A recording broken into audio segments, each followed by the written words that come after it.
तेलुगु भाषा, केरल में मलयालम भाषा। ऐसे करते करते करते सभी राज्यों की अलग अलग राजभाषाएं हैं। हमारा देश विविध भाषाओं, विविध संस्कृतियों को सजोए हुए है, तो विविधता में एकता, ऐसा हम कहते हैं। अब बात चलती है कि हमारी हिंदी भाषा का इतिहास। 3 विषय पे चर्चा करेंगे, फिर बात को यहीं विराम दे देंगे।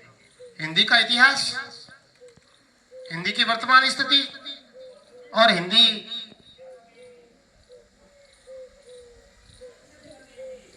का भविष्य। इन 3 बातों पे हम चर्चा करेंगे।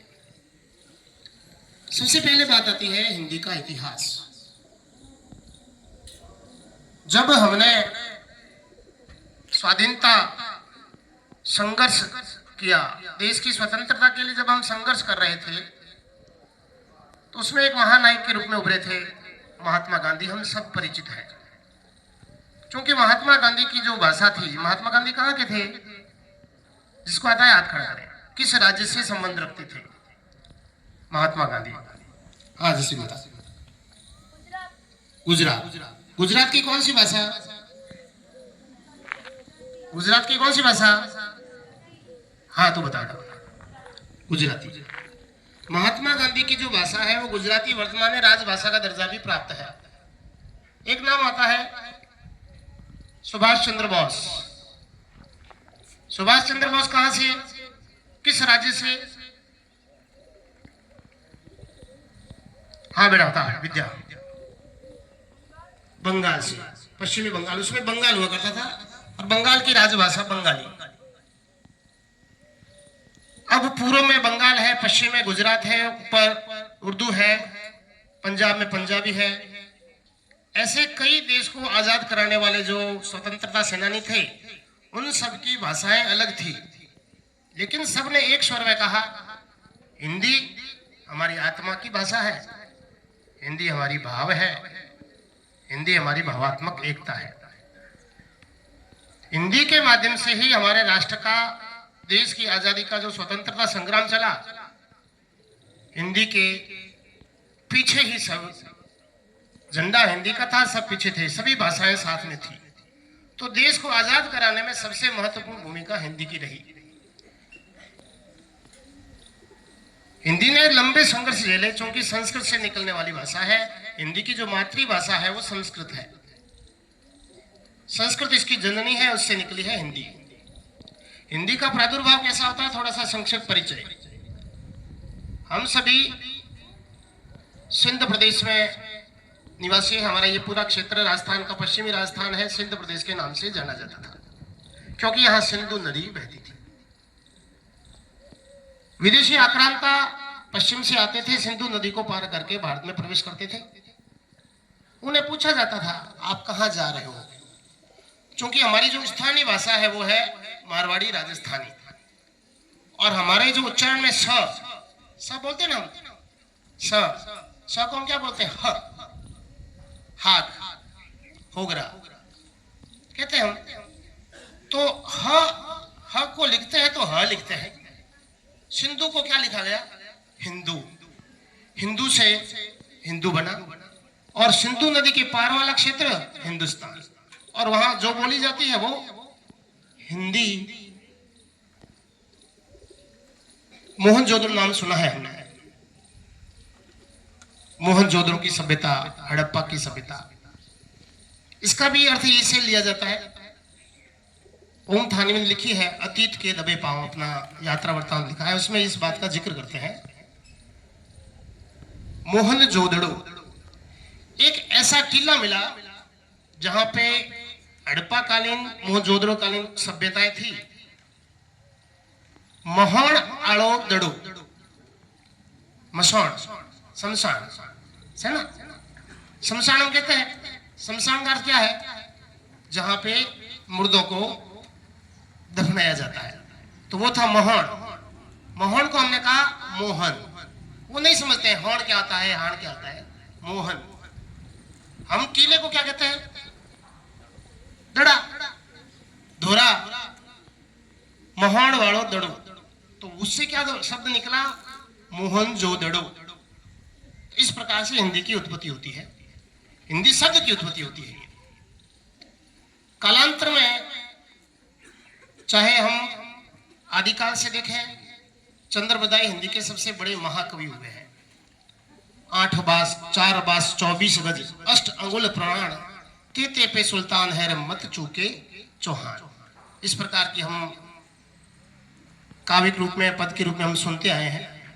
चंद्रबदाई से लेकर के जब हम मध्यकाल में आते हैं, भक्ति काल में आते हैं, तो हिंदी के महाकवि सूरदास, तुलसीदास, सूर सूर तुलसी दसी उडुगन केशवदास, बाकी के खद्योत सम इत उत्करत प्रकाश। तो हिंदी का जो महान काल रहा है, स्वर्ण युग रहा है, वो भक्ति काल रहा है, जिसमें कबीर है, मीरा है, सूर है, तुलसी है, ऐसे महान कवि हुए हैं। उसके बाद का जो काल आता है, वह काल रीति काल के रूप में आता है। रीतिकालीन जो भी विशेषताएं हैं, काव्यगत विशेषता है, उसको समेटे हुए हैं। इनमें विशेष कवियों में अगर हम बात करें, देव है, घनानंद है, आलम है, बोधा है, ठाकुर है। उसके बाद का जो काल आता है वो आधुनिक काल आता है, और उस आधुनिक काल की हिंदी सबसे अधिक ऋणी है। हिंदी के आधुनिक काल के पुरोधा जिसके हम कह सकते हैं, वो है भारतेंदु हरिश्चंद्र। आधुनिक हिंदी को नया कलेवर देने वाले भारतेंदु हरिश्चंद्र थे। उन्होंने कहा है, निज भाषा उन्नति अहे सब उन्नति को मूल, बिन निज भाषा उन्नति के मिटत नहीं को सूल। अगर किसी देश को, किसी राष्ट्र को उन्नति करनी है, तो उस राष्ट्र की, उस देश की जो आत्मा है, वह उसकी भाषा होती है। और हमारी आत्मा, हमारी भाव, हमारी आत्मा जो है वो हिंदी है, और बिना हिंदी के हम राष्ट्र का विकास नहीं कर सकते हैं। तो इस भावों को लेकर के वो आगे बढ़ते हैं। फिर हिंदी को परिष्कृत, परिमार्जित और परिनिष्ठित करने का जो श्रेय जाता है, वो महावीर प्रसाद द्विवेदी को जाता है। आज जो हम हिंदी पढ़ रहे हैं, हिंदी का हम लेखन कर रहे हैं, वो शुद्ध जो भाषा है, वो सबसे बड़ी जो देन है, वो महावीर प्रसाद द्विवेदी की है। महावीर प्रसाद द्विवेदी ने एक सरस्वती नामक पत्रिका चलाई। हालांकि पत्रिका तो पहले से ही चिंतामणि घोष ने उसको स्थापित कर दिया था 1901 में, लेकिन 1903 में इससे जुड़े महावीर प्रसाद द्विवेदी। 1903 की घटना है, और 1903 में महावीर प्रसाद द्विवेदी जो थे, वो रेलवे में नौकरी करते थे, और रेलवे में उनको वेतन मिलता था 200 रुपए। उस समय की बात है, 200 रुपए बहुत बड़ी बात होती है।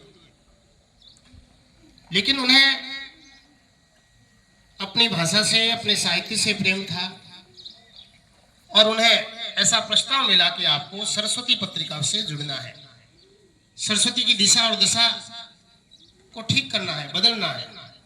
चूंकि उनकी रुचि थी साहित्य में, तो महावीर प्रसाद द्विवेदी ने उसे सहर्ष स्वीकारा, लेकिन वेतन आपको मात्र 80 रुपए मिलेगा। लेकिन महावीर प्रसाद द्विवेदी ने यह भी स्वीकारा, क्योंकि भाषा के प्रति उनका लगाव था, और वे इस पत्रिका से जुड़े। इस पत्रिका से जुड़ने के बाद जो हिंदी, जो हमारी भाषा है, वह आज के कलेवर की नहीं थी। मात्राएं कैसी है, कहाँ पूर्ण विराम लगाना है, कहीं कहाँ अल्पविराम लगाना है, कहाँ अनुस्वार लगाना है, कहाँ अर्धानुस्वार लगाना है, यह पूरी परिनिष्ठित नहीं थी हिंदी। तो इस साहित्यिक आंदोलन के द्वारा, इस सरस्वती आंदोलन के द्वारा इन्होंने हिंदी को ठीक करने का कार्य किया। कई लोग अपने निबंध, अपनी कविताएं, अपनी कहानियां, अपने यात्रा वृत्तांत, आत्मकथाएं, जीवनियां, रिपोर्टाज ये भेजते। वे उसको पढ़ते, पढ़ने के बाद उनके ऊपर गोला लगाते, जैसे हमारे गुरुजी लगाते हैं, सर लगाते हैं। वे गोले लगा करके वापस भेजते और कहते इनको सुधार करके भेजो। फिर उनको सुधार करके भेजा जाता, और फिर उसको वे प्रकाशित करते। यहां तक कि वे खुद छद्म नामों से छद्म का अर्थ है दूसरे नाम से। वे खुद निबंध लिखते, कविताएं लिखते, उसमें प्रकाशित करवाते, जिससे कि हिंदी को एक दिशा मिल सके, ताकि दूसरे जो पढ़ने वाले पाठक है वो समझ सके कि हिंदी वर्तमान में इस प्रकार की है, ऐसी शुद्ध हिंदी है। तो उन्होंने उदाहरण प्रस्तुत किए। कई अलग अलग नामों से वे लिखते थे। कुट्टी चातन नाम से लिखते थे वे, भुजंग भूषण भट्टाचार्य नाम से लिखते थे, अलग अलग छद्म नामों से वे अपने निबंध कविताएं लिखते थे। और एक प्रकार का आंदोलन चला। आज की जो वर्तमान हिंदी है, जो हम शुद्ध, परिनिष्ठित, परिष्कृत और परिष्कार रूप में जो हिंदी हम देखते हैं, वह हिंदी महावीर प्रसाद द्विवेदी की ही देन है। आज वर्तमान में हिंदी पढ़ने वाले, सुनने वाले, समझने वाले भारत के 80% लोग हैं। तो ऐसा हम कह सकते हैं कि हिंदी को पढ़ने समझने वालों की संख्या 1 अरब से ऊपर चली गई है। यह हमारे लिए बहुत गर्व की बात है। इस हिंदी को बढ़ाने में सबसे महत्वपूर्ण भूमिका निभाई है समाचार पत्रों ने, पत्रिकाओं ने, और वर्तमान के अंदर अगर हम बात देखें तो इलेक्ट्रॉनिक मीडिया ने, और सबसे अधिक बात देखें तो सोशल मीडिया ने। आज जो हिंदी जानते हैं तो उस हिंदी को वो लिखने का प्रयास करते हैं, चाहे उनकी लिपि भले रोमन लिपि हो। अंग्रेजी में ABCD, आप AAP लिखते, हम लिपि भले ही रोमन हो, लेकिन है तो वो कौन सी? हिंदी ही है। तो आज सोशल मीडिया के माध्यम से हिंदी का पर्याप्त प्रचुर मात्रा में प्रचार प्रसार हो रहा है। तो वर्तमान हिंदी उपेक्षित नहीं है। वर्तमान हिंदी अपने स्वर्ण काल में जी रही है और उत्तरोत्तर वृद्धि कर रही है।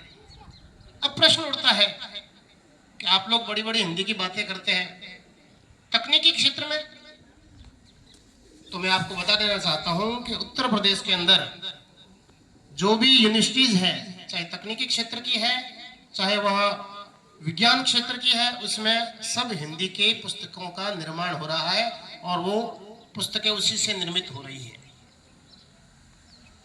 आज हर क्षेत्र में हिंदी की महत्ता बढ़ रही है। संयुक्त राष्ट्र संघ के अंदर जो विश्व की सबसे बड़ी संसद है, उसमें हमारे माननीय प्रधानमंत्री महोदय हिंदी में बोलते हैं, सुषमा स्वराज हिंदी में बोलते हैं, अटल बिहारी वाजपेयी ने सबसे पहले हिंदी में बोल करके प्रयास ऐसा काम किया। और इसमें सबसे बहुत बड़ी महत्वपूर्ण जो भूमिका निभाई है हमारी हिंदी फिल्मों ने निभाई है। हमारी जो हिंदी फिल्म है वह भारत में ही नहीं, अभी तो विश्व के अनेक कोनों में वो रिलीज होती है और वहां पे लोग देखते हैं। तो सीधे सीधे तौर पर हिंदी का प्रचार प्रसार हो रहा है। आज हिंदी उपेक्षित नहीं है, आज हिंदी अपेक्षित है। आज हिंदी की अपेक्षा है, हर व्यक्ति हिंदी की ओर देख रहा है। हिंदी की अपेक्षा करना, हिंदी की बात करना, ऐसा नहीं कि दूसरी भाषाओं का विरोध करना। दूसरी भाषाओं का विरोध नहीं, हम अपनी भाषा की बात करते हैं, क्योंकि हिंदी हमारी भावों की भाषा है। क्योंकि भारत के अंदर सभी राजकीय भाषाएं प्राप्त हैं, दर्जा प्राप्त है, तो उनका सम्मान करते हैं हम।